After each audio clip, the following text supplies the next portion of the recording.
Apa kamu pelajar yang baru lulus SMA dan mau cari-cari kuliah? Atau kamu memang pengen kuliah di Singapura? Atau cuma kepo aja? Don't worry, karena di video kali ini aku bakalan ngebahas tentang apa sih persyaratan kuliah di Singapura. Eits, tapi sebelum lanjut ke videonya, jangan lupa pencet tombol subscribe-nya dulu ya. Anyway, aku tuh udah dapat beberapa DM dan email juga dari teman-teman online yang mungkin sebelumnya nonton video aku tentang kuliah di Singapura. Kak, persyaratan kuliah di Singapura apa ya? Sebenarnya pertanyaan itu tuh sangat-sangat luas kalau mau dijawab. Jadi aku mau jabarin sedetail-detailnya di video ini.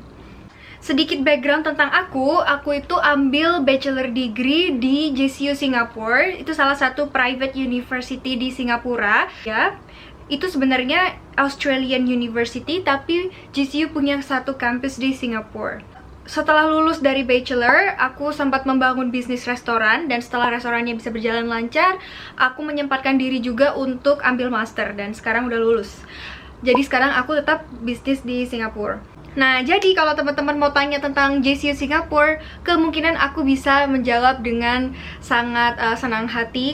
Oke guys, jadi sama seperti perguruan tinggi di Indonesia, di Singapura pun ada dua tipe, yaitu private university dan juga government university. Jadi private itu seperti swasta dan government university itu seperti universitas negerinya di Singapura. Private university itu contohnya seperti tadi JCU Singapore, Curtin, PSB Academy, Kaplan, ada juga MDIS, SIM, dan yang lain-lain. Sedangkan kalau government university itu ada seperti SMU, NUS, NTU, SUSS, NAFA, dan banyak lagi.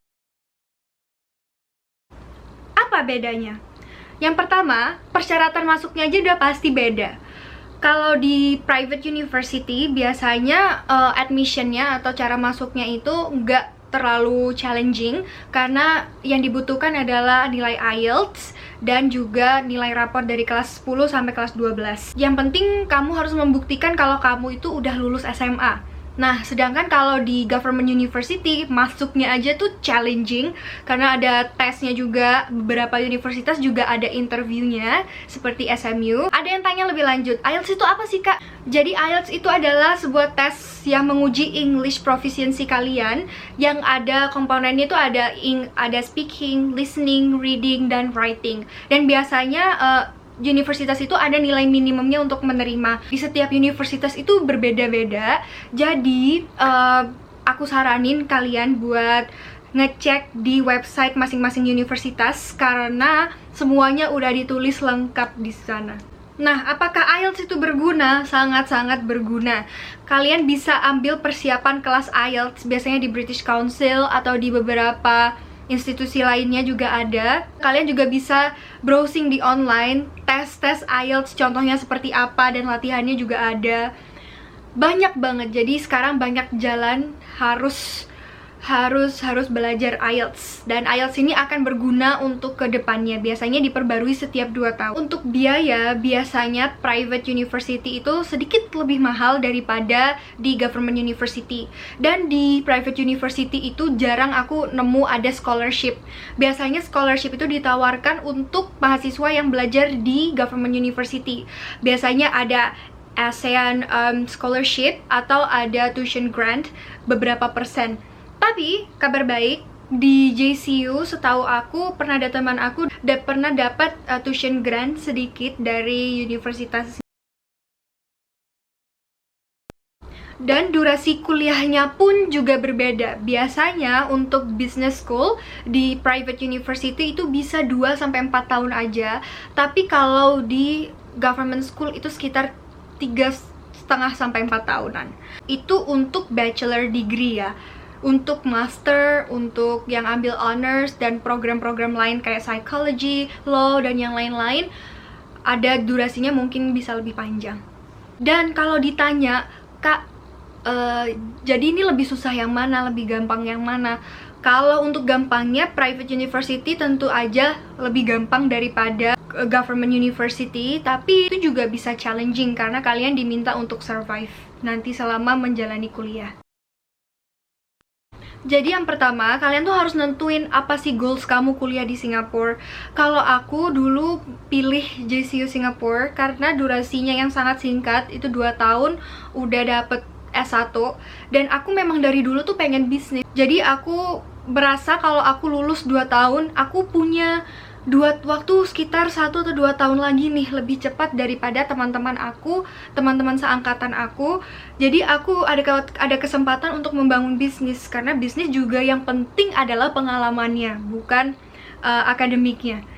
Tapi karena aku punya dasar, jadi it's kinda good kalau aku ada punya dasar dulu, terus aku membangun sebuah bisnis. Dan alhamdulillah ini terwujudkan tahun 2018-2019 setelah aku lulus kuliah. Jadi kalian harus tentuin dulu apa goals kalian kuliah di Singapura. Jadi kalian bisa nentuin universitas mana yang kalian mau. Jangan sampai salah ambil jurusan. Misalnya kalian mau ambil architecture atau kalian mau ambil sekolah desain dan yang lain-lain, asalkan sesuai sama passion kalian. Yang kedua adalah kamu harus aktif mencari informasi. Program yang kamu mau itu ada di universitas yang mana. Kamu harus pandai-pandai mencari di website universitasnya, karena di situ udah sangat-sangat jelas apa aja program yang mereka tawarkan. Dan gak mungkin aku bisa jelasin satu persatu di sini programnya apa aja. Dan yang ketiga, yang kamu cari dari kuliah di Singapura itu apa? Pengalamannya, atau skillnya, atau karena di Singapura itu aman, atau karena mau ikut-ikutan temen. Jangan sampai kamu ikut-ikutan temen kamu masuk universitas ini, karena kamu at the end of the day bakalan sendirian. Kayak, oke, kalau universitas di yang private university sama government university, mungkin yang kampus negeri ini lebih gampang mencari kerja di Singapura nantinya, karena mereka mengantongi peluang yang lebih besar daripada anak-anak di private university. But still, semuanya itu bergantung sama our luck dan seberapa cepat kita tuh cari informasi dan cari kerja. Tapi di mata MOM itu Ministry of Manpower of Singapore, anak-anak yang kuliah di kampus negeri ini lebih punya banyak kesempatan. Ada yang nanya, Kak, bisa kerja part-time nggak sih? Untuk kerja part-time, international student di Singapura tuh punya peraturan yang ketat. Jadi kalau kita full-time student di private university, biasanya tidak boleh untuk bekerja. Tapi aku bakalan attach link di description box. Ini link dari Ministry of Manpower Singapore yang mungkin kalian bisa cek untuk international student yang sekolah di universitas mana sih yang perbolehkan untuk kerja. Yang jelas, orang tua kita, our parents, kirim kita miles away from home supaya kita jadi manusia yang lebih baik di lingkungan yang lebih baik. Dan artinya kita harus benar-benar memanfaatkan kesempatan itu. Jadi kita nggak boleh salah ambil universitas atau salah ambil jurusan. Dan itu semua harus sesuai sama kitanya. Nah, makanya step pertama untuk mencari kampus atau mencari tahu persyaratan kuliah di Singapura itu sangat-sangat penting.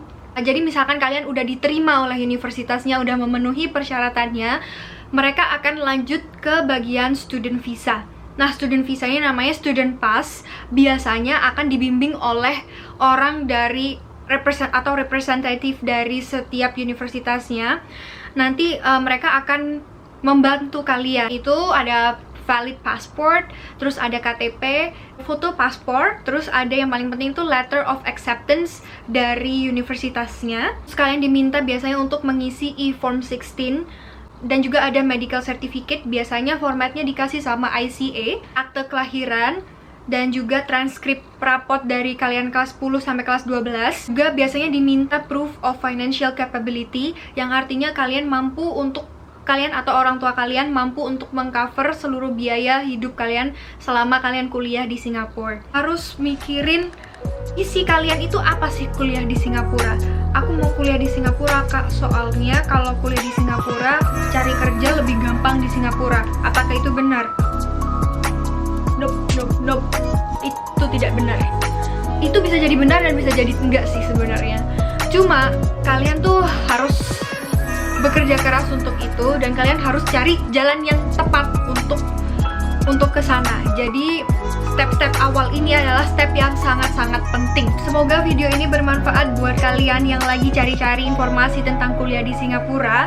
Dan kalian bisa request video apa yang mau aku buat next tentang Singapura di comment section down below. So, yeah, thank you guys. Thank you so much for watching. I hope you like this video. Jangan lupa kasih thumbs up. And I'll see you guys on another video. Bye-bye!